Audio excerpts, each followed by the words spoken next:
We are live. Let's do this.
What up, Maxwell?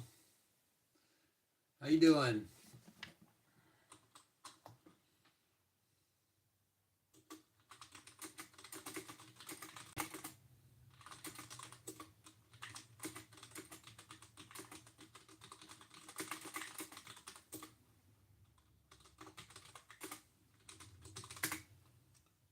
Love you, Roberto.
Definitely, Roberto. For you, anything. For Roberto, anything. What Roberto wants, Roberto gets. How about that? That's how we run this channel. Y'all don't realize I'm merely the vessel for you guys to experience the wonder that is Roberto and his magical Obama snow.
What's up, Justin? How you doing?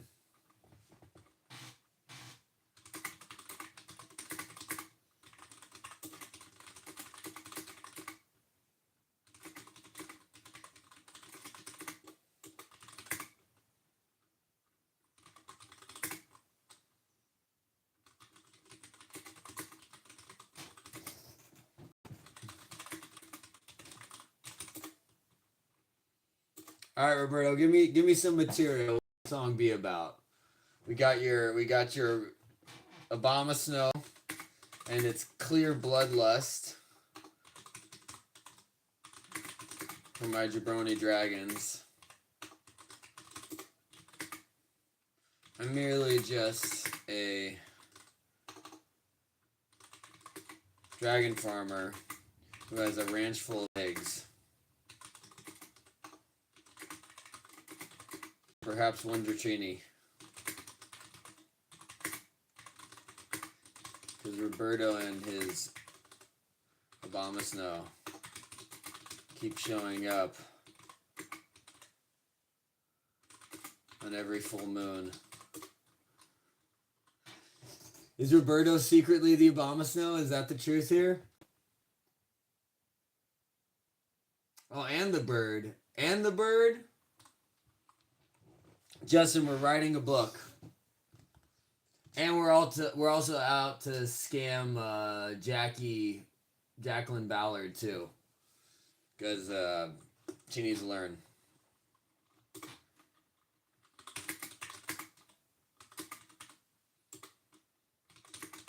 Now, why is it that Roberto's Obama Snow has to kill my Jabroni Dragons?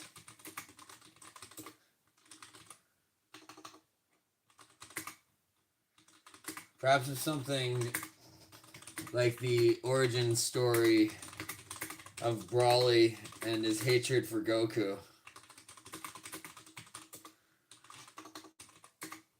When Roberto's Obama Snow was just a little Obama Snow, my Dragonite, without realizing it, took his favorite soccer ball. Maybe it was a snowball.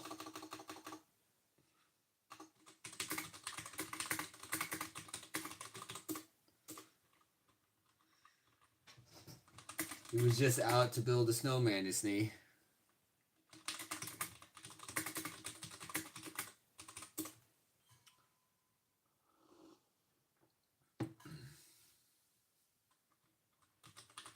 Maybe that snowball was actually Obama Snow's little brother in the form of an egg. And thus, he has a blood pact towards vengeance to destroy every jabroni dragon he sees. Oh, and don't forget the bird. We can never forget the bird. How could we forget the bird, Roberto?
I love it.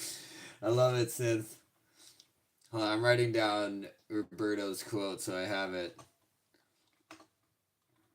Level 100. I will have my Obama Snow ready to check all 3 birds into the Smackdown Hotel in 4 moves. Ice Beam, Blizzard, Ice Punch, and Sheer Cold. Sending them all to the prehistoric Ice Age. While the one and only Synth Wizard stares at a mere copy of himself in the fabric of space, floating through the nothingness. Synth Wizard finds himself amongst the stars.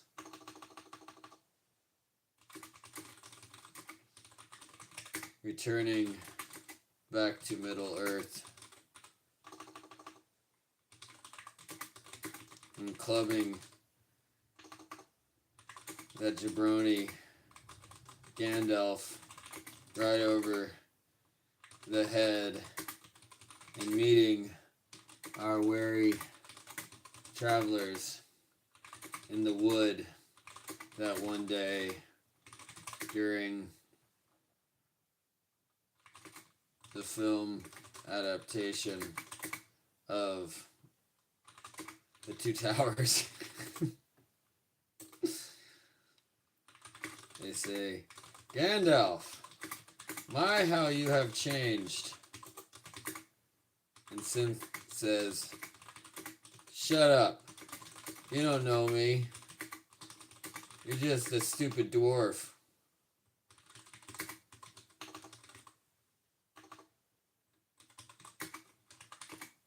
Why don't you go cuddle with Legolas. You furry little bitch.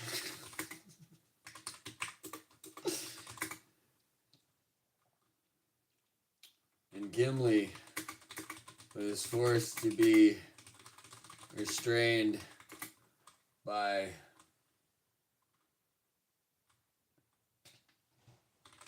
Strider himself. The Synth Wizard had to check into a space hotel, a SmackDown space hotel. Second, the Iceberg, 3 Zapdos. Well, thank you for saving me for last, because I'm the Zapdos. Moltres is the Moltres, and Psycat is the Iceberg. So that means we get more time together. Woohoo! Time with Synth. And Roberto.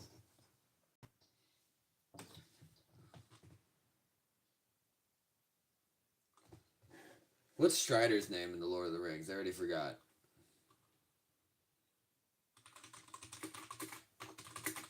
One true king.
Alright, give me some more. Give me some more. Synth Wizard is pumping out the juice right now.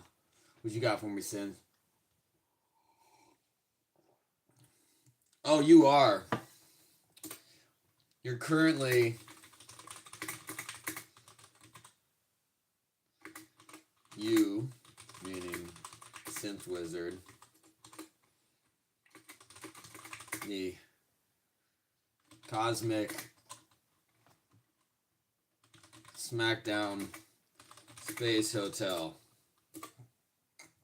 I actually like the idea of just rewriting Lord of the Rings with Synth Wizard as Gandalf. Except Gandalf is still alive and keeps kind of like recovering, and then Synth Wizard goes, "Shut up!" and hits him over the head again. Then Gandalf's like, "Ah." Except it's just Sir Ian McKellen, so people are like, "What the hell, Synth? He's old. He's an old actor. Why must you do that? I'm pretty sure that's a hate crime." Synth, you're better than that.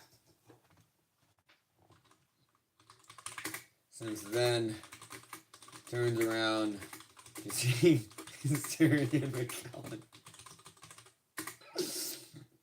rising up from his stupor, only to bludgeon him over the head again, this time with the brunt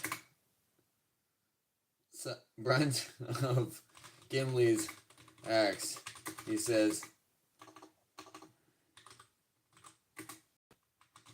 "Give that here, dwarf." And Gimli says, "Hey, that's mine."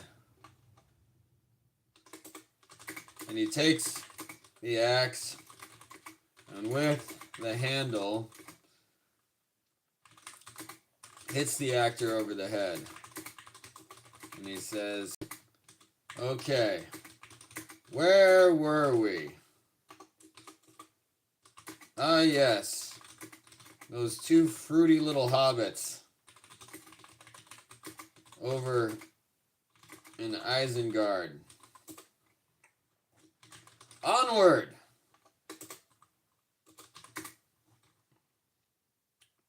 And Gimli turns to Legolas. And Legolas to Gimli. Legolas says, Should we follow him? Gimli, what do you think, you pointy-eared fuck? Homie has my axe. And off they went, galloping along, but not actually on horseback, more like what they did in Monty Python with the coconuts.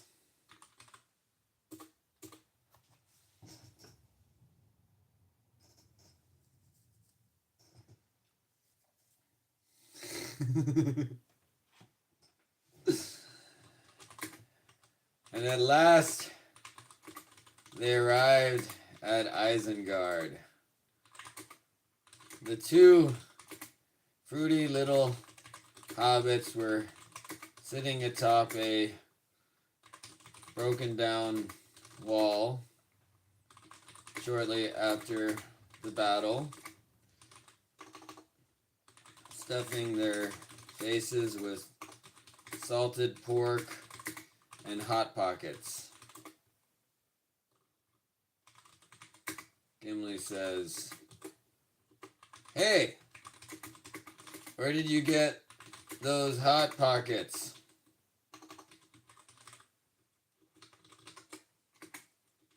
I want one. And the little hobbit said, The hell is a Hot Pocket?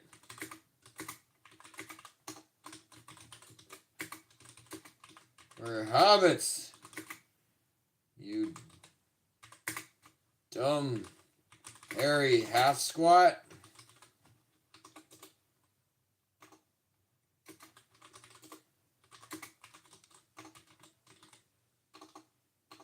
And Gimli, once again, had to be held back by Legolas and Strider as he tried to pounce on the hobbits.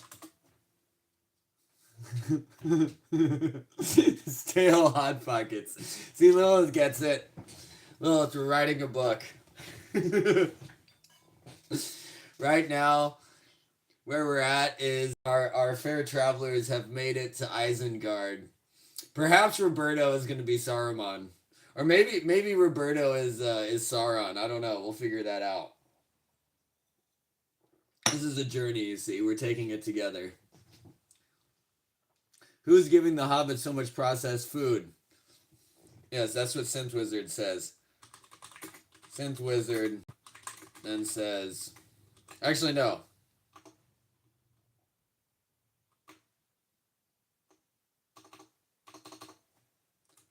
Lilith the Wise then descends from the heavens, aka Space Mountain, aka the Funky Monkey Pit, aka Smackdown Hotel in space, and says,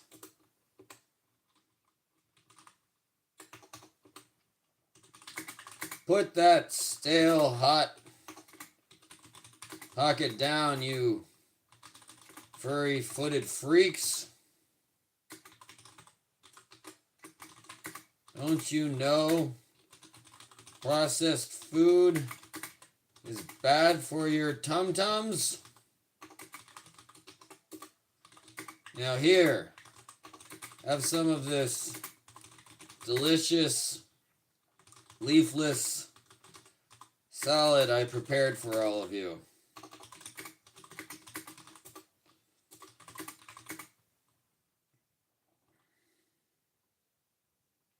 And the fellowship they ate.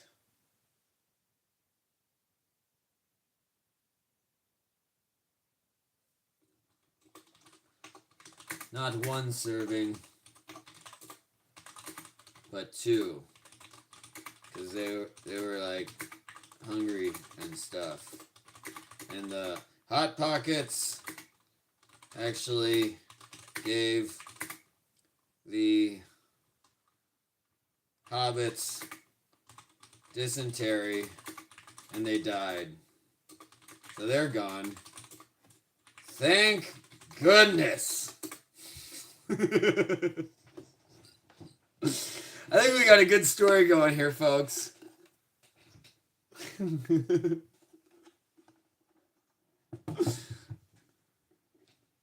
you guys can't even see it.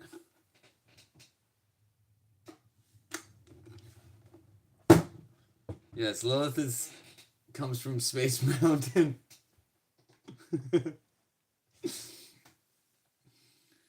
You know, some days I don't like doing the chat writes a book thing because I just want to write myself. But today's like today. This is actually the best. It's just including whatever the hell you guys are talking about into our story. This is how we're gonna make the big bucks, you guys. It'll be like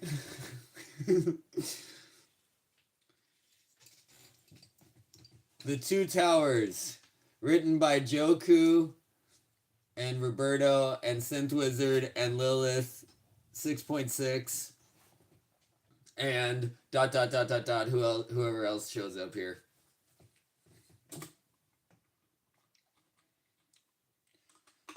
Suddenly, Sir Ian McKellen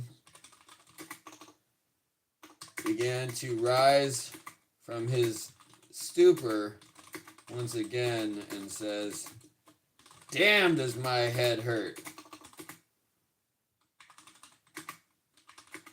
What sort of bleep stuff was I getting into last night? And why does my head hurt and not my tuchus like normal? I really gotta stop drinking."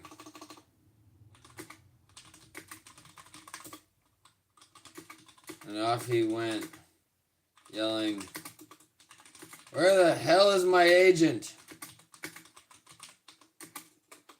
I did not sign up for this shit." When suddenly,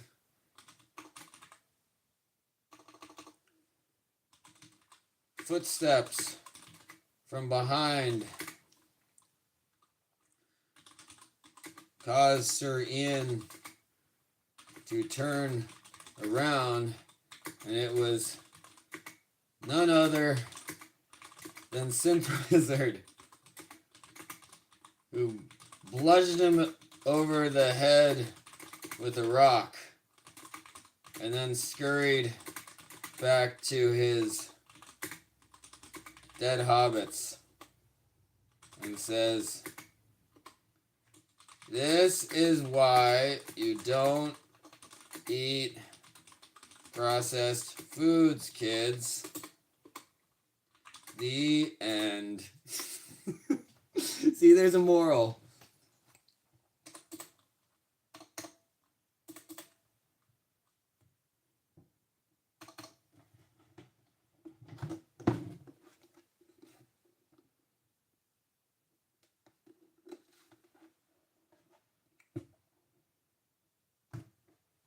That's some good writing, you guys. That's some really good writing. I think we got a screenplay. I think we have something here, you guys. I think that's the truth. I think we really got something here.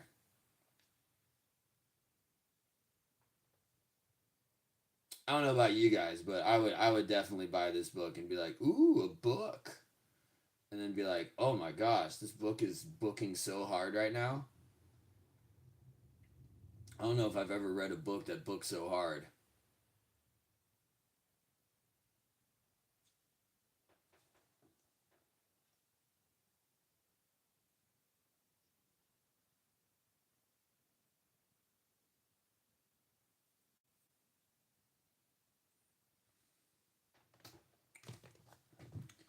So, anywho, back at Space Mountain,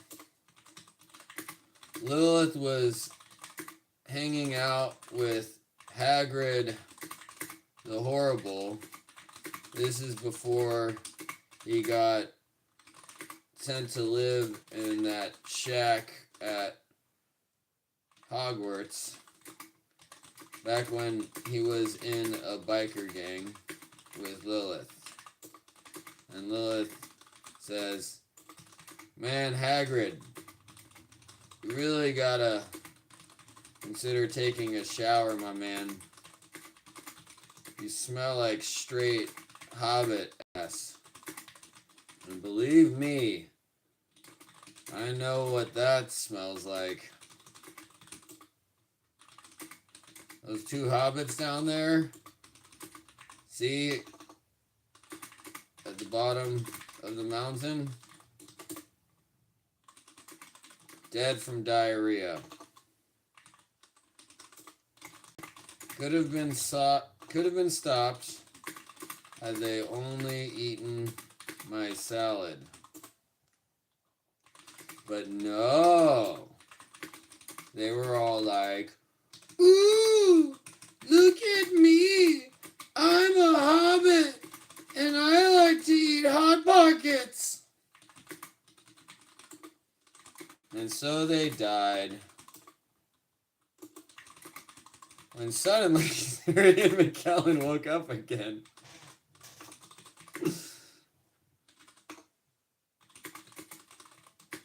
But Synth Wizard, having covered too much ground to bother running back, instead used his magical slingshot and just lobbed a rock at that Englishman's head. And he fell over. I don't know why we're being so mean to Ian McKellen. He's actually kind of cool. And then he said, "Take that, Magneto. You don't belong here. Go back to your fellow mutants and open a school or something with a bald cripple." And Sir Ian thought to himself as he descended into the dark abyss from which we all came. He said, "You know, that's not a bad idea. I should hit up Fox and maybe we can make millions. Now, if only we had some Australian guy who currently hangs out with sheep to play Senor Bladehands. Oh, I know. Just the guy. Roberto!" In walks Roberto, but he's actually just dressed like Wolverine, but from the comics when he had the yellow jumpsuit. And he looks right at the camera and says, just wait until my Obama snow reaches level 100. And Synth says, "You're what?" And he says, "Don't interrupt me.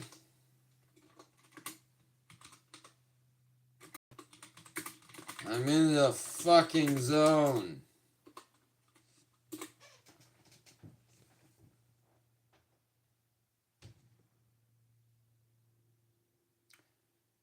Saved by a 400-foot tall lizard called Godzilla. Yes! And then Lilith summoned Godzilla. And everyone died. The end.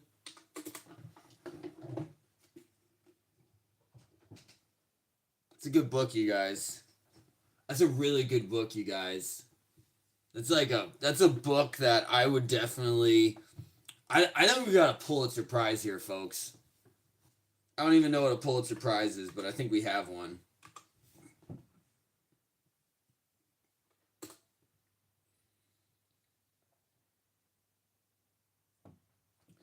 Meanwhile, back at the Shire,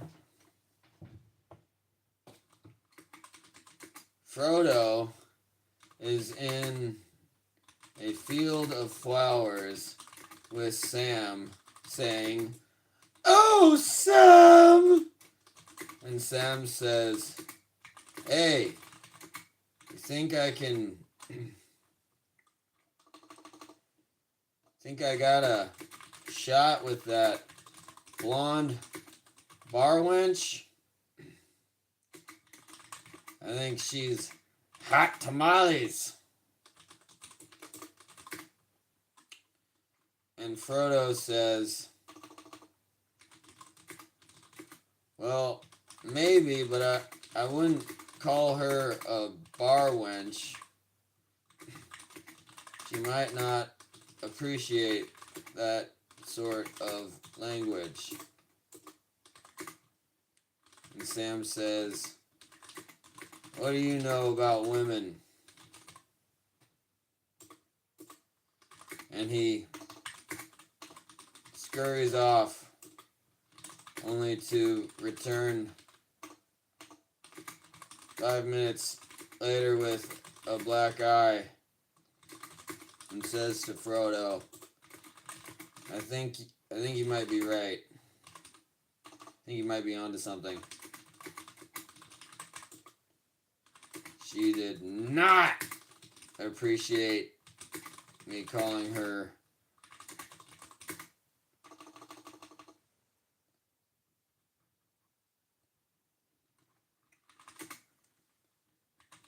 the big-boobed, blonde bar wench. But I was just trying to be romantical. And so Frodo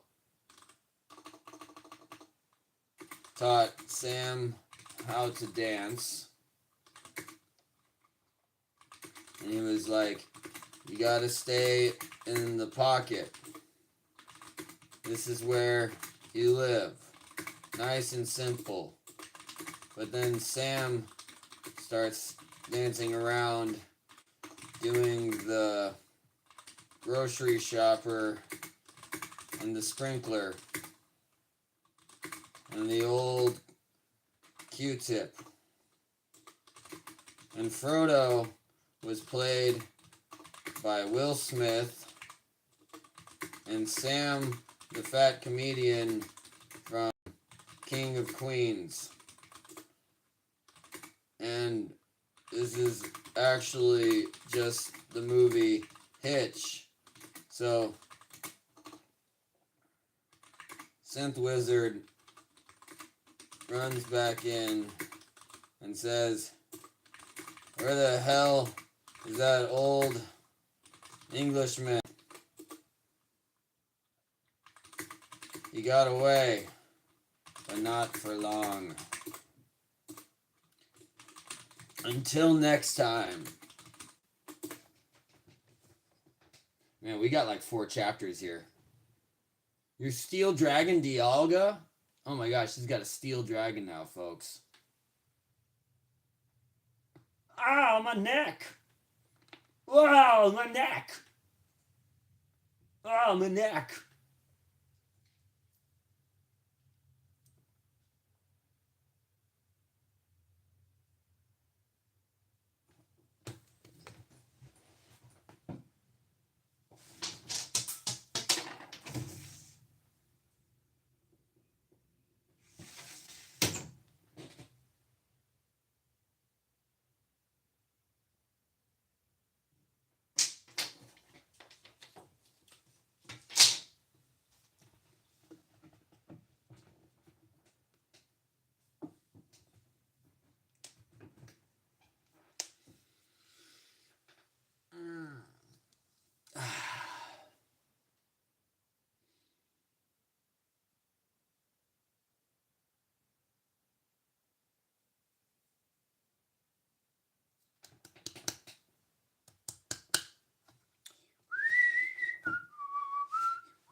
Sisyphus, son of Aeolus, married Atlas' daughter Merope, the Pleiad who bore him Glaucus, Ornithion, and Sinon, and owned a fine herd of cattle on the Isthmus of Corinth.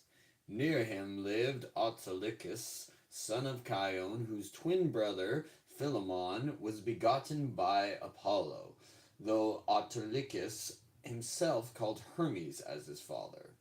Now Autolycus was a past master in theft, Hermes having given him the power of metamorphosing whatever beast he stole from horned to unhorned, or from black to white in contrariwise. Thus, although Sisyphus noticed that his own herds grew steadily smaller, while those of Autolycus increased, he was enabled at first to convict himself of theft, and therefore one day engraved the inside of all his cattle's hooves with monogram SS, or some say with the words stolen by Autolycus. That night Autolycus helped himself as usual, and at dawn hoofprints along the road provided Sisyphus with sufficient evidence to summon neighbors and witness of the theft. He visited Autolycus' stable, recognizing his stolen beasts by their marked hooves, and leaving his witness to remonstrate with the thief, hurried around the house, entered by the portal, and while argument was in progress outside, seduced Autolycus' daughter Anticlea, wife to Laertes the Argive. She bore him Odysseus, the manner of whose conception is enough to count for cunning he habitually showed, and for his nickname Hypsipyleon. Sisyphus found it. So what the hell?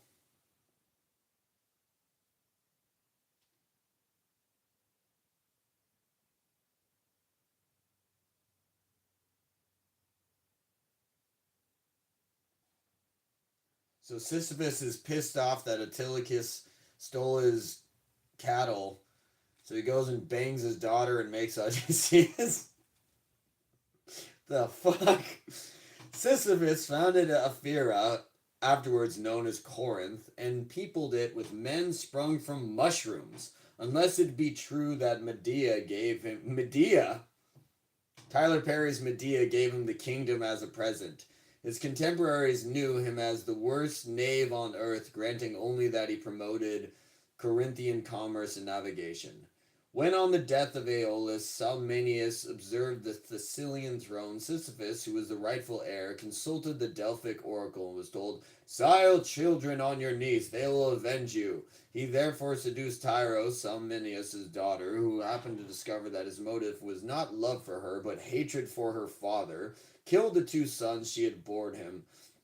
Sisyphus then entered the marketplace of Larissa, produced the dead bodies, falsely accused Salmanius of incest and murder, and had him expelled from Thessaly. After Zeus's abduction of Aegina, her father, the river god Asopus, came to Corinth in search of her. Sisyphus knew well what had happened to Aegina, but would not reveal anything unless Asopus undertook to supply the citadel of Corinth with a perennial spring. Asopus accordingly made the spring of Pyrene rise behind Aphrodite's temple, where there are now images of the goddess armed of the sun and of Eros the archer. Sisyphus told him all he knew. Zeus, who had narrowly escaped Asopus' vengeance, ordered his brother Hades to fetch Sisyphus down to Tartarus and punish him everlasting for his betrayal of the divine secrets. Yet Sisyphus would not be daunted. He cunningly put Hades himself in handcuffs by persuading him to demonstrate their use, then quickly locking them. Thus Hades was kept prisoner in Sisyphus' house for some days, an impossible situation because nobody could die, even men who had been beheaded or cut in pieces, until at last Ares, whose interests were threatened, came hurrying up, set him free, and delivered Sisyphus into his clutches. Sisyphus, however, kept another trick in reserve. Before descending to Tartarus, he instructed his wife Merope not to bury him, and on reaching the palace of Hades, went straight to Persephone and told her that, as an unburied person, he had no right to be there. He should have been left on the far side of the river Styx. "Let me return to the upper world," he pleaded. "Arrange for my burial and avenge the neglect shown me."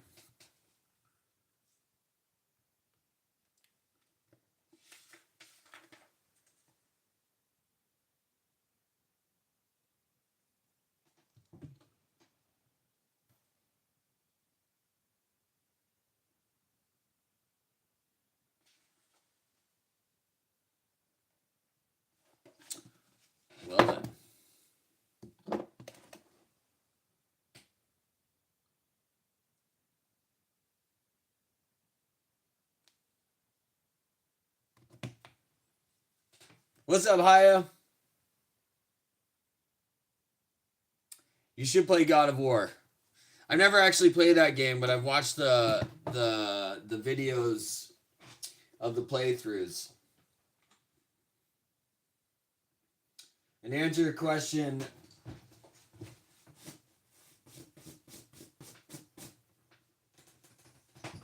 it was good. Worked in events. There was a bubble girl. There were line dancers. It was quite the festivities. How was your day, brother? Always great to see you in here.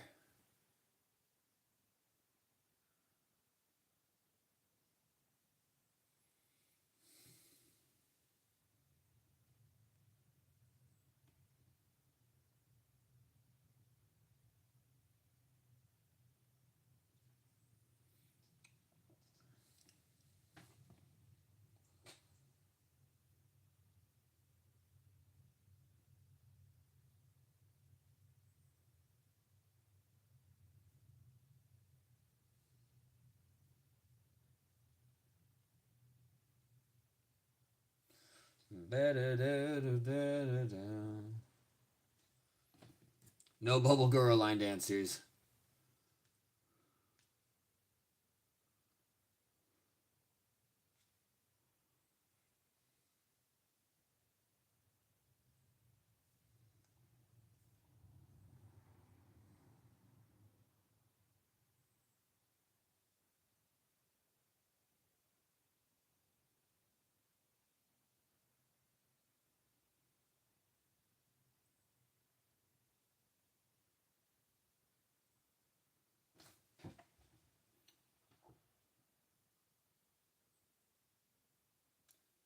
Oh, girl.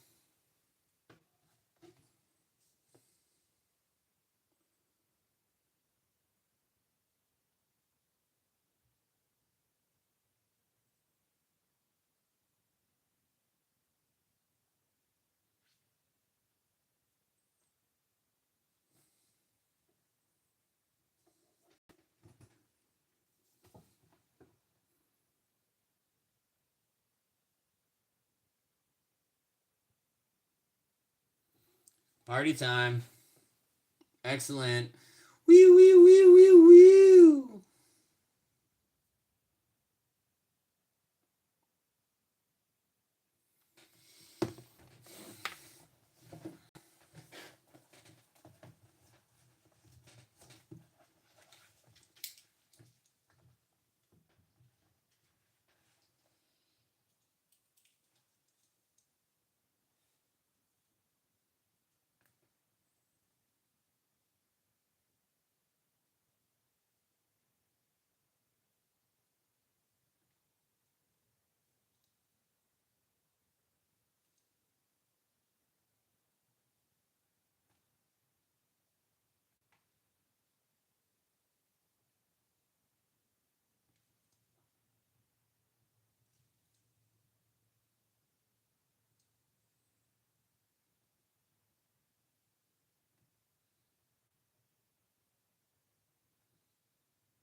Damn, that event yesterday was 12 hours long. That's crazy.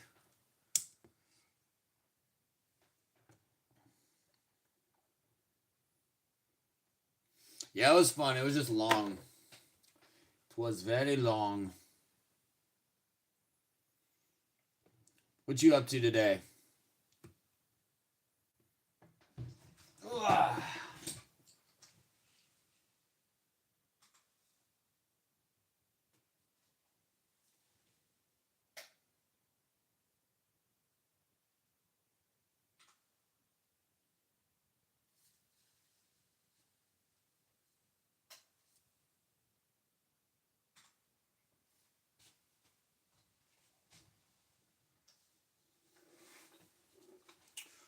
Hoo-yah.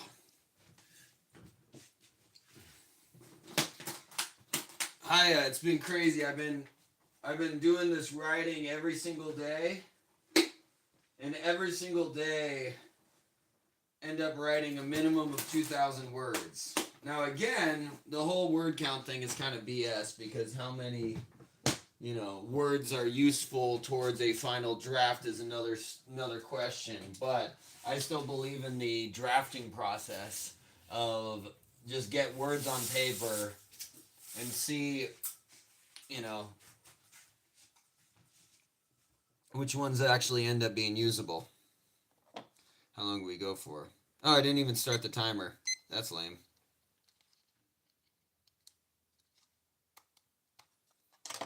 I'm going to be right back. I'm going to make a coffee. Coffee time! I'm going to read the chat, though. Just got home, actually. Helped my cousin work on his RV all day. Ooh, nice. Got a lot done. Hell yeah.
Right, Haya? That's what I'm talking about. What's nice about doing this daily writing thing is that like I have a few projects going on, and I have like one legit story that's either like a short story or like for me it's gonna be my first like big book, but again it's just slowly kind of growing because I've already seen most of like I've seen the intro, I've seen the final scenes, and I kind of know what's going on in the middle of the story. But through just showing up and writing every single time I do it, I find new scenes and I find new moments, and they become very vivid in my head and they stick with me. And it's a really fun process. Like I'm really getting back into this, just the imaginative, creative process of where do these ideas come from. Today, I didn't really have the motivation or the juice to kind of continue on with that story, so instead I kind of just did more of it was more of like a journaling to start out with, and then it kind of turned into doing back with the whole chat writes a book thing. So I had like Roberto and Synth Wizard and Lilith here typing in the chat to like come up with new. I was just stealing their lines to make the new stories. So, each time it kind of takes on a new form of itself. But I think there's something here.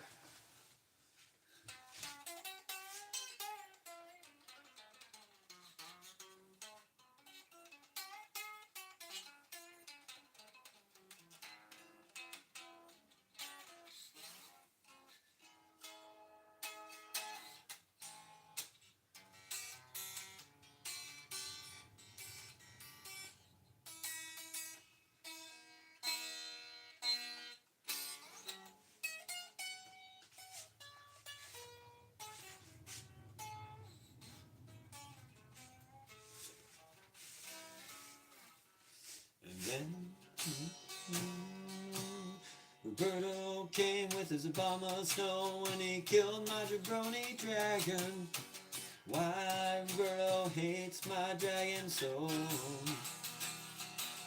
I don't know. I don't know. Roberto, why must you kill my jabroni dragon? Every time he shows up, he's gotta kill their face. With the thieves, his four-move attack is Ice Beam and Ice Punch and Blizzard and Cheer Cold.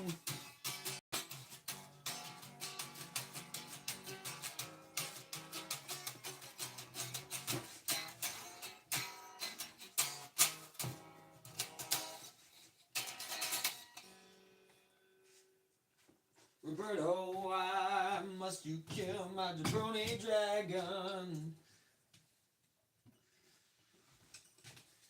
Hey, what's up, Mina? How you doing? Roberto, why must you kill my jabroni dragon? Every time that you see that dumb dragon face, but then he points at me and he says, don't you forget that bird, Goku. He is dead along with the other two of his friends. I'm talking about that fire bird, his name is Moltres. And the ice bird, he's secretly Psy-Cat. But the Zapdos I'm saving for last. I'm gonna blast him in the ass. And I said, what did you just say, Roberto? He said, don't worry about it.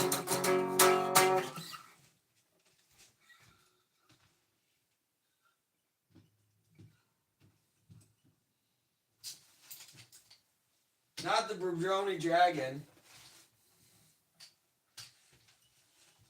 Oh, Roberto, I must kill my Brony Dragon.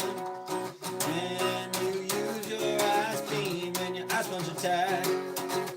My dragon didn't even stand a chance, oh no. But he does it anyways. He's actually a really cool guy, he's just misunderstood. He's just misunderstood. Nobody knows why he hates dragons. Roberto, the Dragon Slayer, Roberto. Roberto.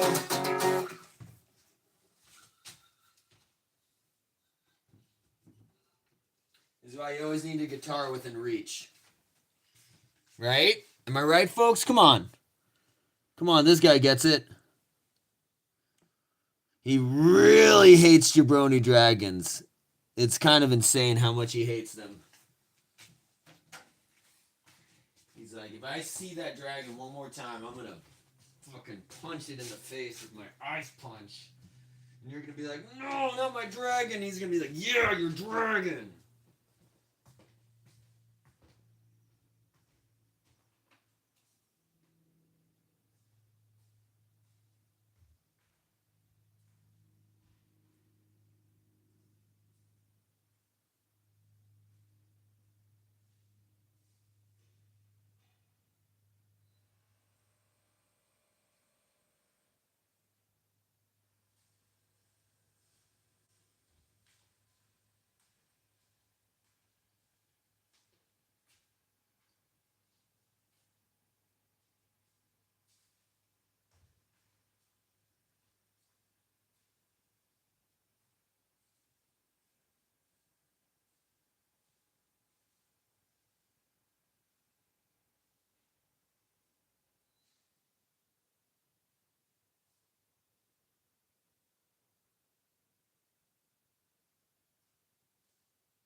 Talking about Roberto. Hashtag Roberto facts. Exactly. All right, hi, I'm going to sign off, and I'll be back later. I hope you have a wonderful rest of your day, my dude, and I will see you soon. Hi, I feel like I'm tanking my channel with these daily writing streams, but I love it. And at the end of the day, I feel like that's important for the streamer to enjoy what he streams. Even if nobody else likes it. There might be a few. But, like you pointed out, it's getting me to show up every day, and we do it. Because when I don't go live, I sit around like I did today for like 5 hours and like literally just scroll through my phone. But as soon as I go live, we get to work. So thank you so much for being here. Love you, my dude. And I hope to see you later. And yeah. Much love, dude. Peace. I'm out.